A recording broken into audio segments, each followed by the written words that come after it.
Todas as nossas Bíblias no primeiro livro das Escrituras, Gênesis, capítulo 2. Gênesis, capítulo 2, a partir do verso 1.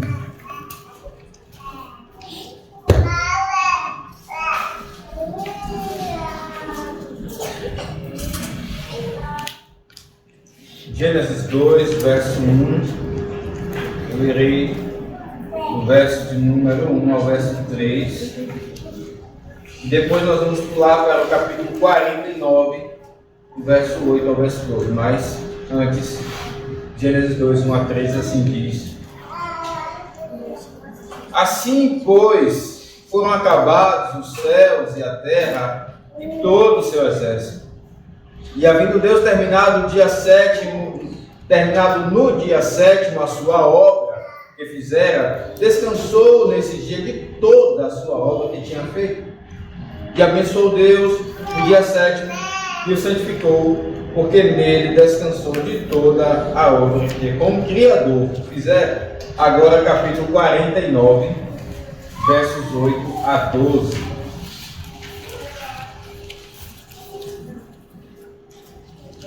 Gênesis 49, 8 a 12, diz: Judá, teus irmãos te louvarão, a tua mão estará sobre a cerviz de teus inimigos, os filhos de teu pai se inclinarão a ti. Judá, leãozinho, da presa subiste, filho meu, encurva-se e deita-se como leão. E como leoa, quem o despertará? O cetro não se arredará de Judá, nem o bastão de entre seus pés, até que venha Siló, e a ele obedecerão os povos. Ele amarrará o seu jumentinho à vide, o filho da sua jumenta à videira mais excelente. Lavará as suas vestes no vinho e a sua capa em sangue de uvas. Os seus olhos serão cintilantes de vinho e os dentes brancos de leite. Amém. Meus queridos, tendo orado ao Senhor já pela voz, pela boca do irmão Tiago, passamos então neste momento a pregação do Evangelho, a pregação da palavra do nosso Deus. Você já percebeu que toda história geralmente começa com uma expressão: era uma vez? Ora, nós estamos diante de uma história, não uma história fictícia, não uma história inventada. Pelo contrário, nós estamos diante do relato da história verdadeira, da história real. Mas é interessante nós observarmos que toda história inventada e contada, ela começa desta maneira: era uma vez, porque não há como o homem fugir da história que de fato acontece na realidade. A história que acontece, nós vemos aqui em Gênesis, que começa exatamente dizendo no princípio. E aqui começa a narração da criação, apresentando Deus como Criador, como grandioso inventor de todas as coisas. E é exatamente por isso que toda a história começa dizendo era uma vez. É uma invenção, mas não tem como fugir da estrutura que Deus estabeleceu. Há um princípio para todas as coisas. Você percebe também que cada história é um padrão, que geralmente ela começa com uma certa paz, e aí depois há uma turbulência, há problemas que acontecem. Esses problemas passam um tempo causando ali uma certa turbulência, até que começa a resolução desse problema, as coisas vão se resolvendo aos poucos, e então reina a paz, e aquela expressão se repete: e assim foram felizes para sempre. Nem toda história termina com essa expressão, mas geralmente as histórias terminam assim. Ora, nós estamos diante da história da vida. Cada história aqui representada em cada pessoa que ouve esta mensagem cada um de nós aqui tem uma história de vida para contar. Cada um de nós aqui tem um uma vez, né, um princípio, turbulências. Mas saiba, cada história, ela é parte de uma história maior. A realidade, a narrativa de Deus. Cada narrativa é parte de uma metanarrativa, ou seja, de uma narrativa maior. Ora, meus irmãos, nós estamos diante deste primeiro livro da Escritura. Nós iremos expor pela graça de Deus a partir de hoje. E aqui não podemos deixar de fazer menção não somente ao início deste livro, que há uma unidade, mas também ao início da Escritura, pois Gênesis é tanto, esses inícios aqui que lemos, né, a partir do verso 1, é tanto o início de Gênesis quanto o início de toda a Escritura. E aqui nós vemos como Deus está sendo apresentado como Criador de todas as coisas. Nós vemos também em Gênesis como o homem que foi criado bom se mostrará que ele se tornou mau, pecaminoso. Nós iremos ver aqui também em Gênesis que Deus salvará, exatamente no futuro, Deus salvará o seu povo, não um ou outro, mas Deus salvará o seu povo através do descendente de Judá. Se nós pudéssemos resumir em 3 grandes blocos a história e o ensino, a história deste livro de Gênesis, esses seriam esses 3 grandes blocos. Deus apresentado como Criador de todas as coisas boas, todas as coisas criadas boas. O homem se apresenta como aquele que se tornou mal. E em terceiro e último bloco, o maior deste livro, dessa história, se mostra então que Deus salvará o seu povo através do descendente de Judá. São 3 grandes capítulos. Ora, não se assuste, nós não iremos demorar aqui 2, 3 horas. Mas o nosso propósito é expor a história, o panorama geral do livro de Gênesis.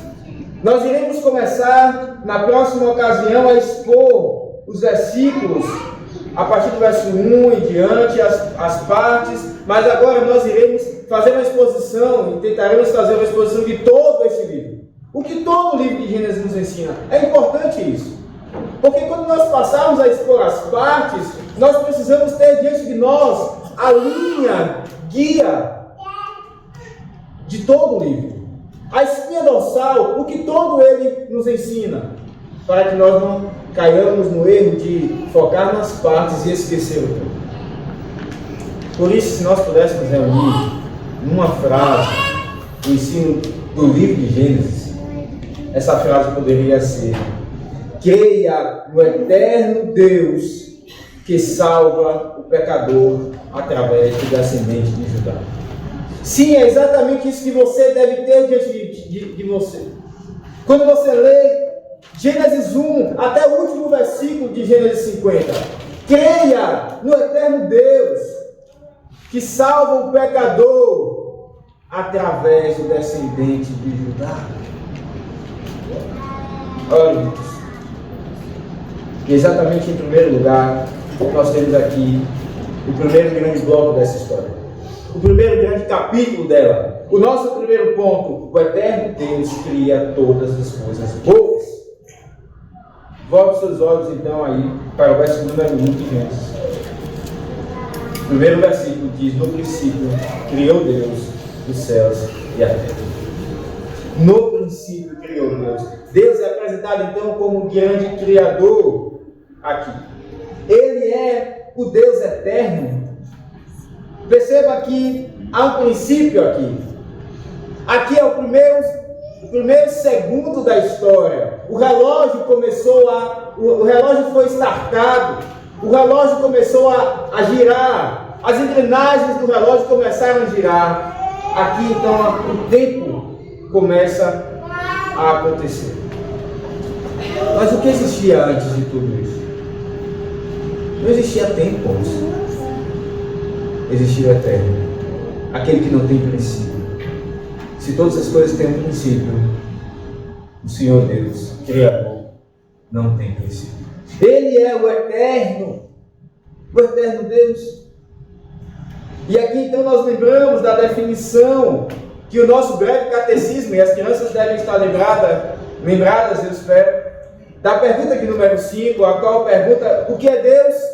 E a resposta é: Deus é um Espírito infinito, eterno, imutável em seu ser, sabedoria, poder, santidade, justiça, bondade, verdade. Deus é eterno. Ele é aquele que não tem princípio. Ele está acima do tempo. Ora, é interessante como nós estamos a todo tempo olhando o relógio e somos limitados, mas ele é colocado aqui como aquele que está acima do tempo. É assim que a história começa. Aliás, antes dela começar, Deus já está colocado aqui como aquele que está acima do tempo. Isso nos ensina como é importante que eu e você estejamos limitados a obedecer um tempo. Por vezes nós queremos um dia maior do que 24 horas, na verdade. Mas perceba, se nós sairmos dessa estrutura de tempo que Deus faz, nós então deixamos de ser criatura para fazermos como Criador. Não, só há um acima do tempo. Esse é o eterno. Nós precisamos estar limitados ao tempo. Isso nos mostra que nós não somos o eterno. Ora, aqui está então Deus sendo apresentado como o eterno Deus, Criador, que faz todas as coisas boas. Mas perceba que ao mostrar que Ele é eterno, nós devemos fazer a pergunta: quem está então narrando essa história? Que homem existia? Quando o versículo diz aqui: no princípio criou Deus todos os céus e a terra. Quem? Ninguém existia nesse mundo, nem o ser humano. Quem está narrando? Ora, há um debate acerca disso, mas a autoria deste livro é exatamente reputada a Moisés. É verdade que existem alguns versículos, como Deuteronômio 34:5, que mostra que Moisés morreu e não é o final de Deuteronômio, há versículos depois. Então quem escreveu esses versículos depois? Alguém que nós não sabemos. Algumas partes talvez Moisés não tenha escrito, mas a tradição reformada entende que sim, foi Moisés que escreveu essas coisas, inspirado por Deus. Mas se Moisés então escreveu, como ele teve acesso a essa história? Como Moisés sabe que a história começou assim, que no princípio criou Deus os céus e a terra? Se Moisés não estava lá, vocês lembram que é essa pergunta que Deus faz a Jó? Jó, tu estavas no princípio quando eu criei isso e aquilo.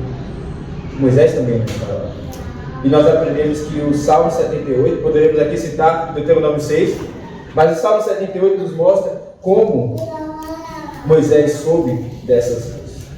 Salmo 78 nos diz: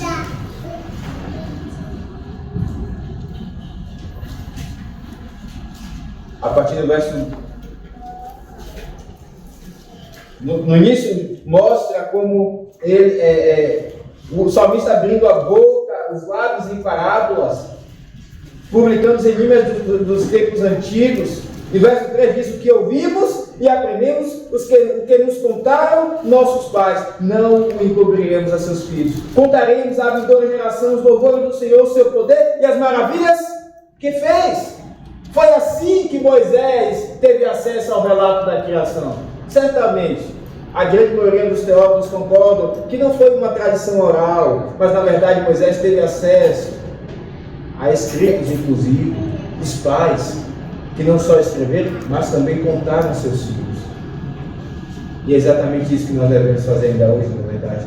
A história nos ensina que devemos contar aquilo que Deus fez, as suas maravilhas aos nossos filhos. Você tem feito isso aos seus filhos? Ora, Deus é o eterno.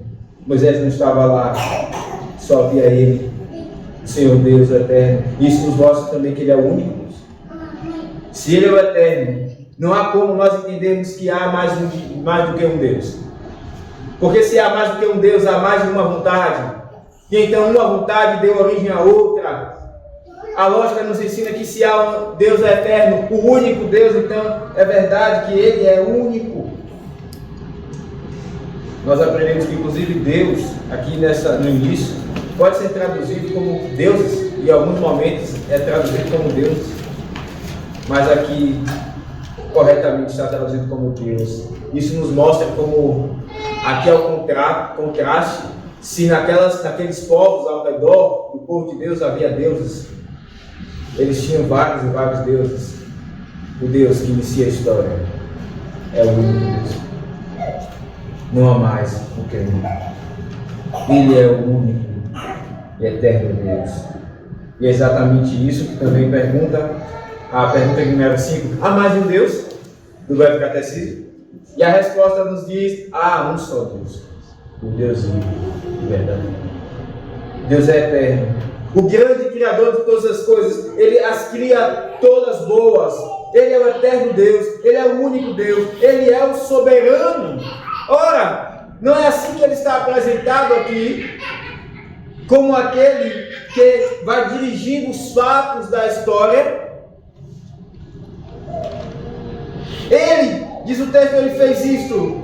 Ele cria o tempo e ele vai dirigindo conforme ele quer. Ele é o soberano dessa história na qual nós estamos inseridos. Eu e você estamos inseridos. Ele é o eterno Deus, Ele é o único Deus, Ele é o soberano. E não há nada que Ele não tenha feito. Meus irmãos, nós veremos na próxima exposição a variedade de coisas que foram criadas. Répteis, plantas, animais marinhos, sementes, árvores. Que variedade! Ele cria todas as coisas. Não há nada que Ele não tenha criado. Ele cria inclusive a serpente. Em Gênesis 1:5 diz que Ele fez os animais selváticos. E diz no capítulo 3, verso 1: mas a serpente mais sagaz que todos os animais selváticos. Ele cria inclusive a serpente. Ele cria todas as coisas. Não que Deus tenha criado o mal, mas Ele realmente cria todas as coisas. Ele é o grande Criador. Ele cria todas as coisas boas. Ele cria inclusive o trabalho e a cultura. Gênesis 2:15 diz: tomou, pois, o Senhor Deus ao homem e o colocou no jardim do Éden para cultivar e o guardar. E cultivo nos lembra também cultura, não é verdade? É interessante isso. Por vezes você pode pensar que Deus, Ele criou apenas as árvores, os animais, mas e a forma como se dá o relacionamento entre os seres humanos?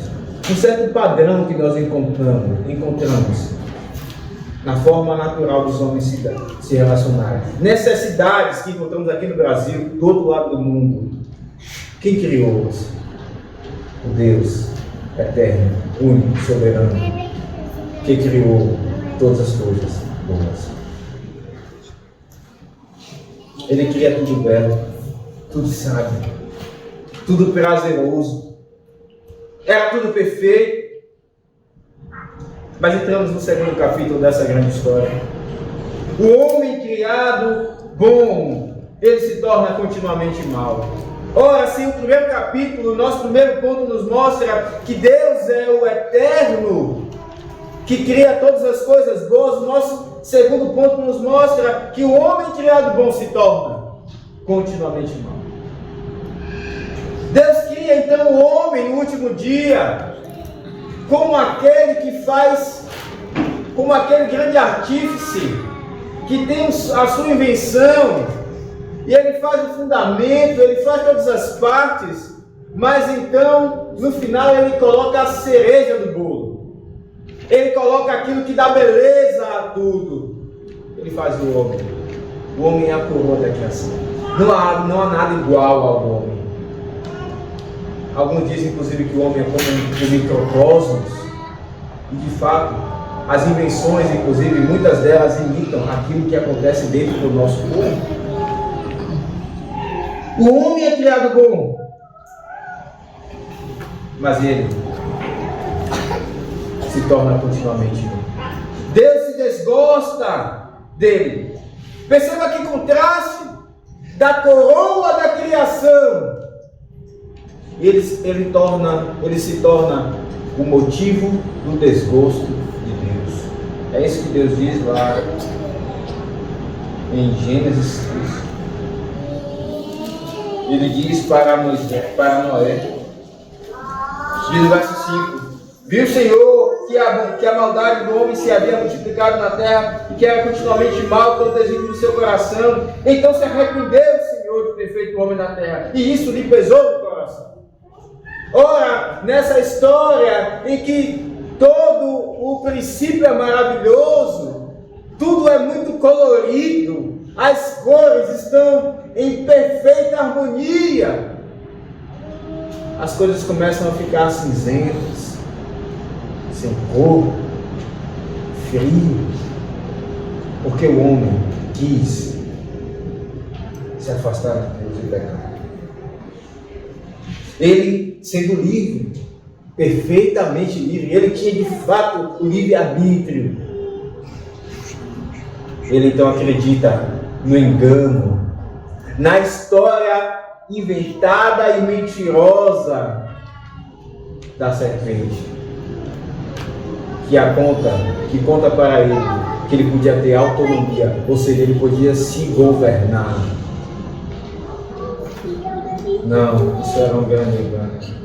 O homem deixa de acreditar na história verdadeira e real para acreditar na mentira da serpente.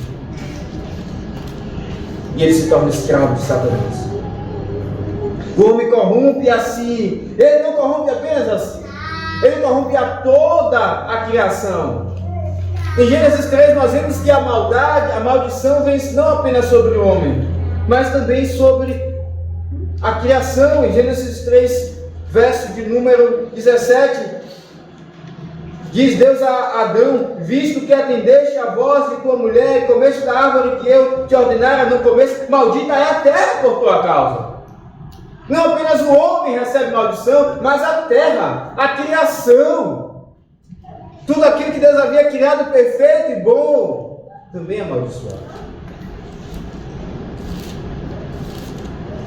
E o pecado, meus queridos, afeta então não somente aquilo que é chamado de descendência da mulher, a semente da mulher, mas também afeta a descendência da serpente. Ora, nessa história, Deus nos ensina que há dois tipos de pessoas.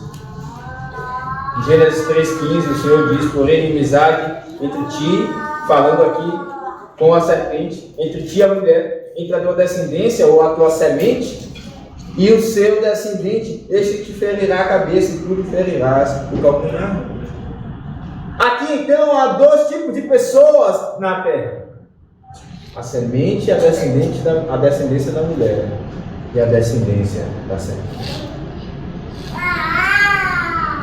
Mas nós vemos que o pecado afeta tanto um quanto o outro.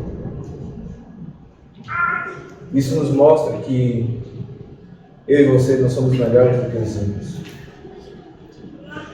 E não é essa a nossa experiência quando nós olhamos para nós e pensamos: como eu, um filho de Deus, estou pecando nisso?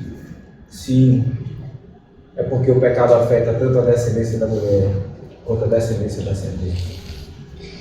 Ora, lá em Gênesis 6, quando Deus se desgosta do homem, nós vemos que se multiplicaram ali os homens na terra, e lhes nasceram filhas, e vendo os filhos de Deus, que as filhas dos homens eram mais formosas, tomaram para si mulheres. A linhagem da serpente, a linhagem da mulher, se mistura com a linhagem da serpente. E então, Deus se desgosta disso. Mas Deus então promete, Ele faz um pacto, depois de se desgostar e dizer a Noé: ó Noé, enviarei o dilúvio para destruir toda a terra. Deus então envia um dilúvio, destrói todas as coisas, mas Deus promete que nunca mais fará isso. Lá em Gênesis 9:11, Ele diz: estabeleça a minha aliança convosco, Não será mais destruída toda a carne por águas de dilúvio, nem mais haverá dilúvio para destruir a terra. E verso 12 já diz, disse Deus, este é o sinal da minha aliança que faço entre mim e vós, entre vós e os seres viventes que estarão convosco, para perpétuas gerações, porém nas nuvens do meu arco, será por sinal da aliança entre mim e a terra. Sucederá que quando eu trouxer nuvens sobre a terra, e nelas aparecer o arco, então me lembrarei da minha aliança, firmada entre mim e vós, e todos os seres viventes toda a carne. Deus envia todo o dilúvio, as águas sobem, todo ser vivente é destruído, menos Noé, sua família e os animais na arca com ele. Mas Deus disse, eu nunca mais farei isso, não. É uma aliança entre mim e ti e a criação. E Deus promete, Deus cumpre. Lá em Gênesis 11, nós vemos que os homens edificaram a Torre de Babel. Alguns dizem, inclusive, que a intenção era fugir de um próximo dilúvio que Deus então enviasse, como se eles dissessem, já que então quando nós queremos fazer a nossa vontade, Deus envia um dilúvio, nós então iremos edificar uma torre alta para não sermos mortos. E a maldade do homem se mostra mais uma vez. O que Deus faz? Ele não envia o dilúvio. Ele tem um pacto com a criação. Vem esse segundo maior ápice aqui do pecado, mas Deus não envia a destruição. E o que Deus faz? Ele começa a criar um povo. E esse é o nosso terceiro ponto. O terceiro ponto, o primeiro grande capítulo nos mostra que Deus é apresentado como Criador, que cria todas as coisas boas. O segundo capítulo dessa história nos mostra que o homem criado bom, ele se fez continuamente mal. Mas em terceiro e último lugar, nós vemos que Deus salvará o seu povo através do descendente de Judá. E é interessante porque a salvação começa com o homem, depois com a família,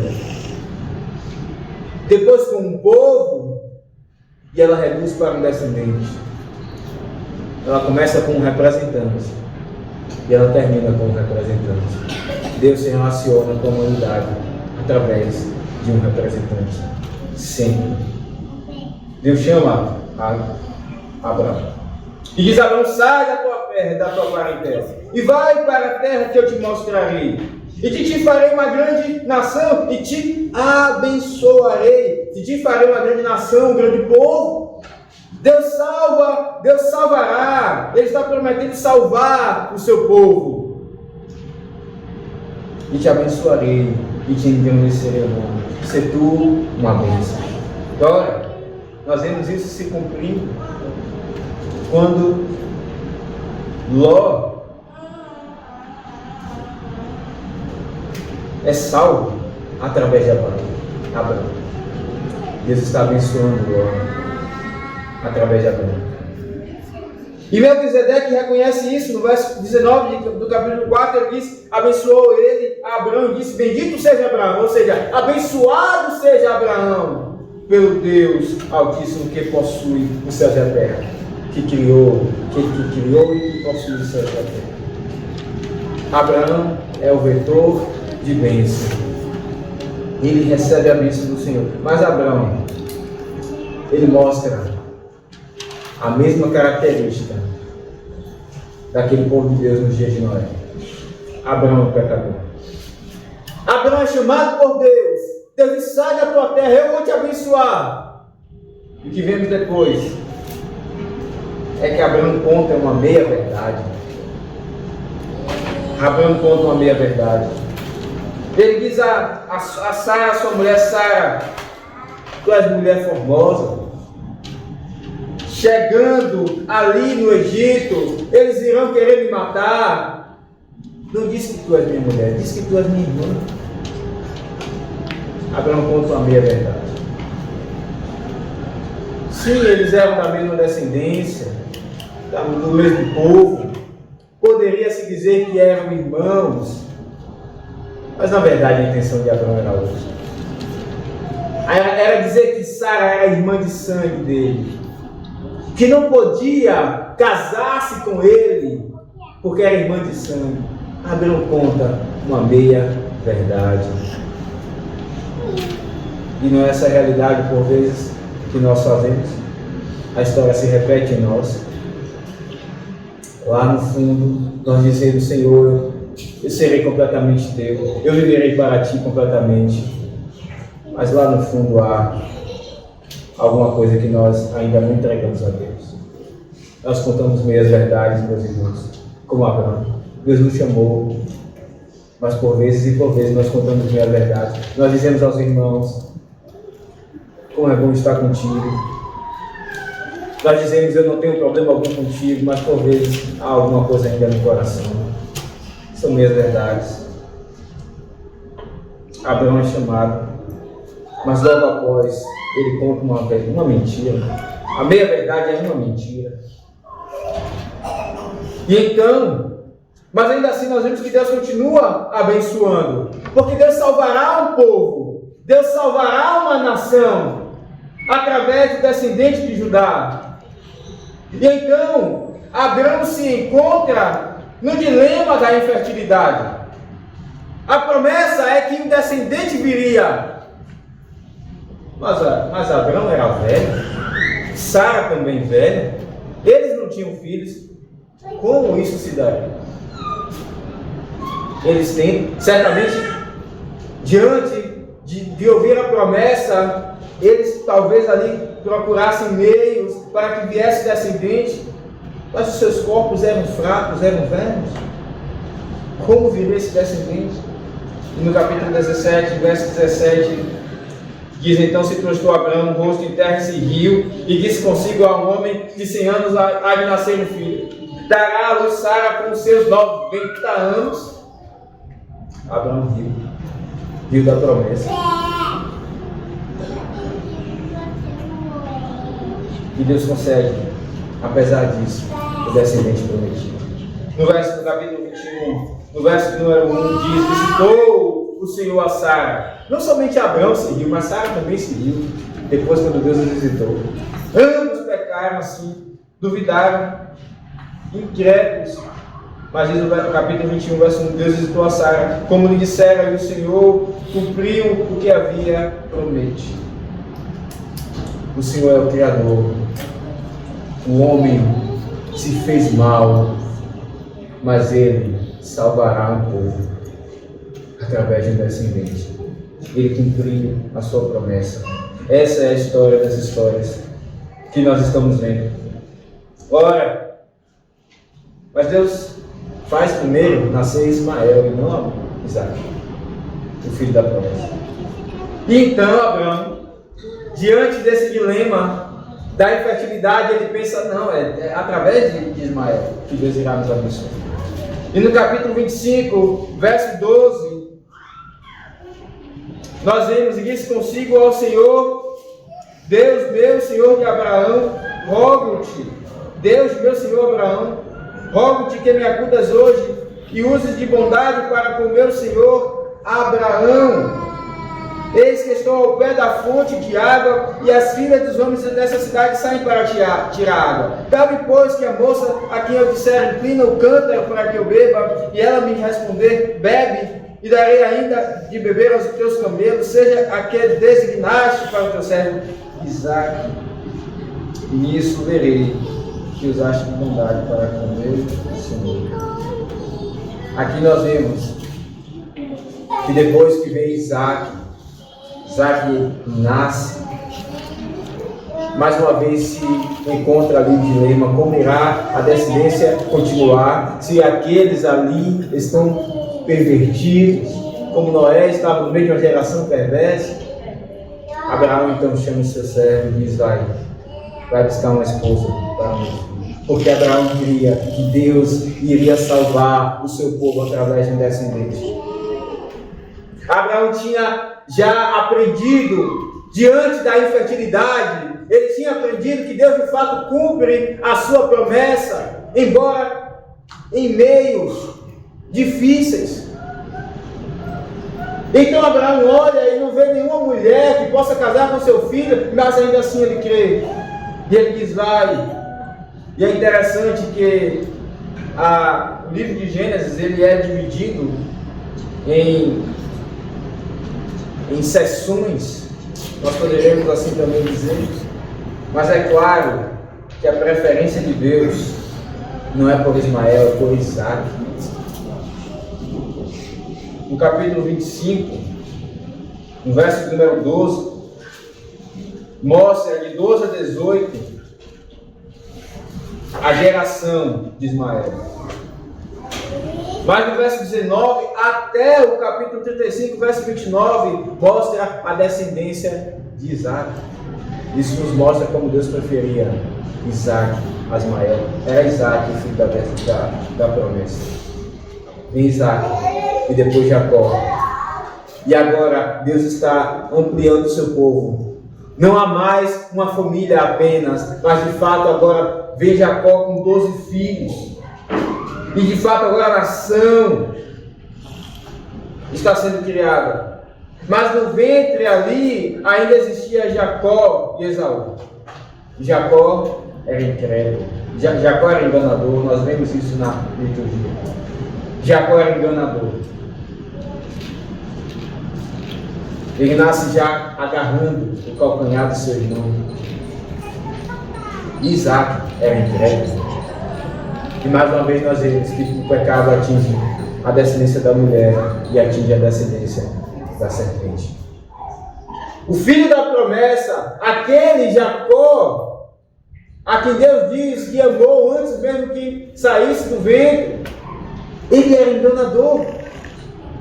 E o outro, que era o primogênito, ele era incrédulo, ele vende a sua primogenitura por um prato de lentilhas. Mas Jacó era um enganador que estava atrás da verdadeira bênção. Jacó era um enganador que estava atrás da verdadeira bênção. Ele no capítulo 27, no verso número 12, diz: dá-se ao caso, ele falando com sua mãe, dá-se ao caso de meu pai me apalpar, e passarei os olhos de zombador por zombador. Assim trarei sobre mim maldição e não bênção. Então Jacó, embora ele saiba quem ele é, ele estava atrás da verdadeira bênção. E essa é a diferença entre as duas descendências. Não que uma seja pecadora e a outra não, mas que uma tem noção da verdadeira bênção, do verdadeiro Deus, do eterno Criador de todas as coisas. Jacó aqui já estava tendo a operação de Deus. Mas ele mente para seu pai, ele engana seu pai. Ele ouve o conselho de sua mãe, que preferia, se veste com a roupa de seu irmão, e diz: sou eu, Esaú. Engana o seu pai já velho.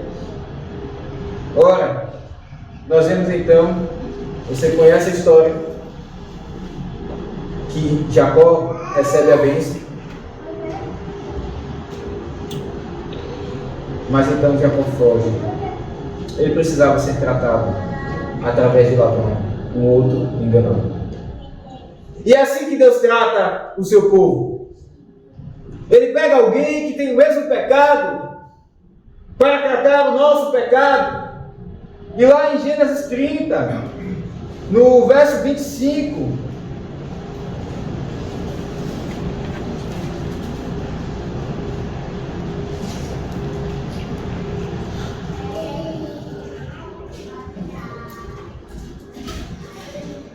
aliás, mesmo antes,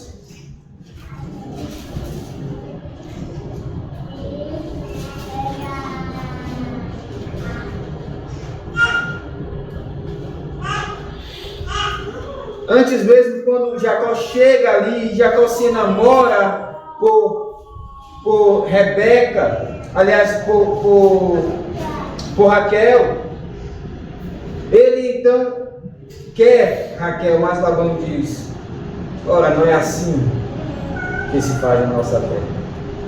Calma. Antes se dá a mais velha, para depois a mais nova. Jacó foi enganado. Deus estava tratando o engano do seu coração. Por vezes, quando nós somos enganados, e alguém age pecaminosamente para conosco, a nossa reação é de ficar enraivados e furiosos. Mas o que Deus quer mostrar é como esse pecado está no nosso coração. É assim que Deus faz com Jacó. Ele trata Jacó através de Labão. E Jacó então é trabalhado por Deus. Ele fica ali 7 anos por uma esposa, e mais 7 por outra. E ele trabalha mais 6 anos ali com Labão. E ele sai, porque ele cria na promessa que Deus iria salvar o seu povo através de descendente. Mas as consequências do pecado de Jacó permanecem. Nós vemos tantos problemas e pecados entre os filhos de Jacó. Nós vemos enganos, nós vemos intrigas, nós vemos imoralidade, até mesmo imoralidade entre os seus irmãos. Então Deus trata com os filhos de Jacó, o seu povo. É um momento, enquanto José sonha, e toda aquela intriga ali, ela cresce ainda mais, porque antes mesmo já havia intriga. Deus havia prometido na sua história que quando o homem tomasse mais de uma mulher, haveria intrigas. Jacó não ouve, então ele tem mais de uma esposa, ele prefere mais a Raquel e o filho de Raquel, e as outras percebem isso, e há intrigas. José sonha, é vendido por seus irmãos, e Deus estava tratando com o seu povo. Deus trata inclusive com Judá. Judá, ele percebe o seu pecado, até então que o pecado deles os encontra. Eis José governando o Egito. Aquele José que foi vendido como escravo, agora está como rei do Egito. E então, eles vão fazer algo que é muito simples. Eles estão atrás de comida, mas eles percebem que algo dá errado. Eles são tidos como ladrões. Então, o que vem à mente deles? O nosso pecado nos encontra. Nós pecamos. Inclusive Judá diz: ora, não era isso que eu falava? Não deveríamos ter feito isso. O pecado nos encontra. Mas José exercita o amor pactual para com seus irmãos. José, ele resiste um pouco, afinal de contas isso feriu muito o seu coração. Toda a história vem à tona na mente de José. Todo o sofrimento do momento em que ele foi lançado ao poço, vendido como escravo, ficado ali na prisão. Tudo isso vem à mente ali quando ele está com seus irmãos. Mas José, embora seja um pecador, ele faz parte da descendência da mulher. Deus está operando no seu coração. Ele exercita amor para com seus irmãos. E então, Deus salva a sua descendência escolhida. Afinal de contas, haveria uma grande fome. Haveria fome naquela terra, se eles continuassem ali. E então Deus os tira dali. Ele está colocando em prática o seu plano. Deus salvará o seu povo através do descendente de Judá. Deus os tira, não permite que eles morram. Ele salva a descendência escolhida. E José então vive esse sonho que ele teve como rei, de fato está se cumprindo. Mas olha, irmãos, José aqui é aquele que experimenta a realidade, uma realidade que mostra o futuro que aconteceria com o seu povo. O nosso terceiro ponto não é que Deus salva no presente, Ele salva o seu povo. O nosso terceiro ponto é que Deus salvará o seu povo. Porque Deus está salvando o seu povo através de José ali, mas essa salvação ainda é limitada. Essa salvação ainda é pequena. povos de uma fome. Mas a salvação de Deus é muito maior. Ela não salva apenas da fome, ela salva do pecado. Foi onde começou o problema. Deus está resolvendo este problema na história. José então é um rei aqui. Ele reina. E grande parte de Gênesis, grande parte dessa história irá mostrar José sobre o Egito. Mas, meus queridos, a promessa não é para José, nem para o descendente de José. Deus salvará o seu povo através do descendente de Judá.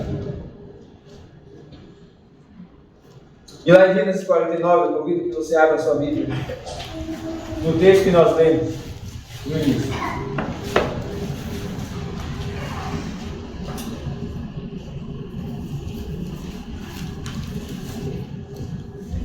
Gênesis 49, 8.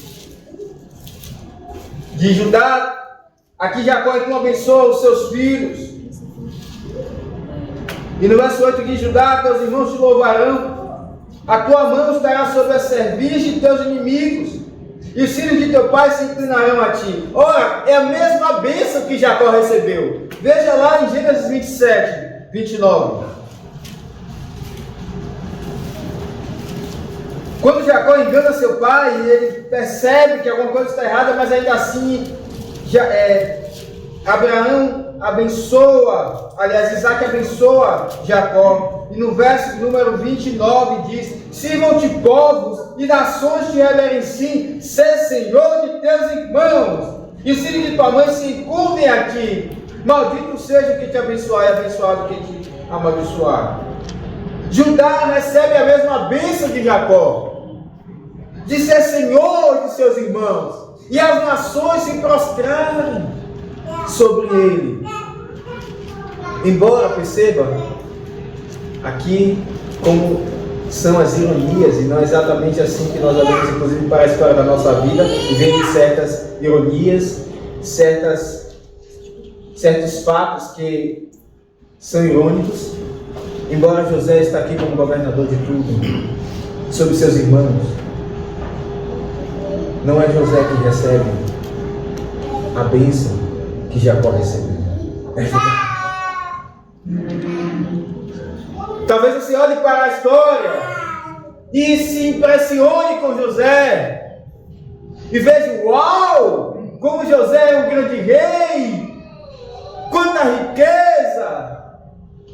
Ora, a grandeza não está em José, ela é limitada, ela está no descendente de Judá. É ele quem recebe essa bênção. E não é exatamente assim que fazem com Cristo. Porque essa profecia é acerca dele. No verso 9 diz: Judá é leãozinho. E não é exatamente assim que ele é chamado, o Senhor Jesus. Ele é o leão da tribo de Judá. Ele é leãozinho, da presa subiste, meu filho, e curva-se, deita-se como leão e como leão. Quem o despertará? O cetro do governo não se arredará de José. É isso que está escrito. O cetro não se arredará de Judá, nem o bastão de entre seus pés, até que venha Siló, aquele que aponta para Cristo, e a ele obedecerão os povos. Ele amarrará o seu jumentinho à vide, como Cristo fez, e o filho da jumenta à videira mais excelente. Lavará suas vestes no vinho, e a sua capa em sangue de uvas. É exatamente assim que ele é colocado lá em Apocalipse, quando ele vem mostrado que ele vem no cavalo branco, ele vem vestido com a espada afiada em sua boca, ele vem não humilhado como Judá, ele vem agora de fato como rei, não apenas como rei sobre o Egito, como rei sobre as nações.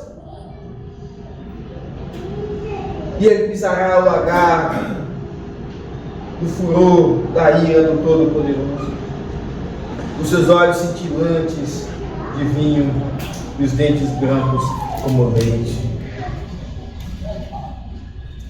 Senhor salvará o seu povo através do descendente de Judá.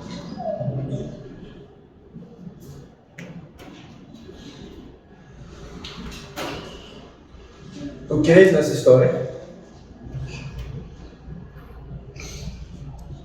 Eu não pergunto se tu concordas com ela, eu sei que concordas. Eu pergunto, tu crês nela? Enquanto tu vives a tua vida, enquanto tu passas pelos percalços, pelos problemas, e cada um aqui poderia citar vários, você enxerga que tu estás inserido nessa história? Você vislumbra isso? Ora, meus queridos, a nossa história é parte de uma história maior. A história que mostra que Deus é o Criador, e Ele criou todas as coisas boas, Ele é o eterno Deus, que sim, o homem se fez mal continuamente, mas Ele salvará o seu povo através do descendente de Judá. Embora muitos não creiam, essa é a história das histórias. As vidas nossas são fatos e flechas dessa história maior, tão gloriosa. Conversava ontem com um irmão no sepultamento e ele disse: quando chegarmos no céu nós iremos falar com Adão: Adão, isso é culpa tua, nós sofremos. E então eu lembrei de algo que ouvi: se não fosse isso, se o homem não se fizesse mal continuamente, não viria o descendente de Judá. Talvez você olhe para a sua história e fique se perguntando por quê, não faz sentido. Deixe que o Senhor soberano aqui, porque ela é assim, porque o andamento dela, porque o encadeamento dos fatos é produto daquele que é sábio, infinitamente sábio. Não há ninguém como Ele. Ele é o Senhor da história. Ele salva o seu povo. Ora, meus queridos, creiamos e pensamos mais fé ao Senhor para crer nessa história. E confiar nesse Salvador que nos salva dos nossos sofrimentos, dos nossos pecados, desse Jesus, ungido do Senhor. Ensinamos-la aos nossos filhos, para que eles também creiam e eles façam parte do povo que Deus salvará através do descendente de Judá. Creia o eterno Deus que criou todas as coisas boas, salva os pecadores através do descendente de Judá. Que Deus nos abençoe. Amém. Vamos ficar de pé.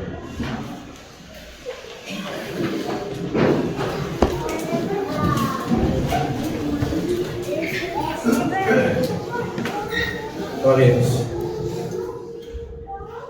Bondoso Deus e Pai, obrigado, porque Tu és o Senhor da história. Obrigado por cada fato que nos acontece. Eles estão todos planejados. Como de fato disse Teu servo, são como um tapete que nós olhamos ao avesso e nós não entendemos nada, não é bonito, mas quando se vira, o tapete é maravilhoso. Tu és um bendito tapeceiro, glorioso, perfeito, sábio. Bendito seja o Senhor por Cristo, descendente de Judá. Ó Senhor, que o Senhor nos faça crer, lembrar-nos daquilo que nos traz esperança em meio aos sofrimentos e momentos cinzas da história que vivemos.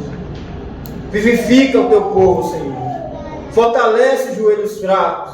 Consola os corações, ó Deus, desanimados. E dá fé àquele que ainda não tiver aqui, se assim é. Em nome de Jesus oramos. Amém.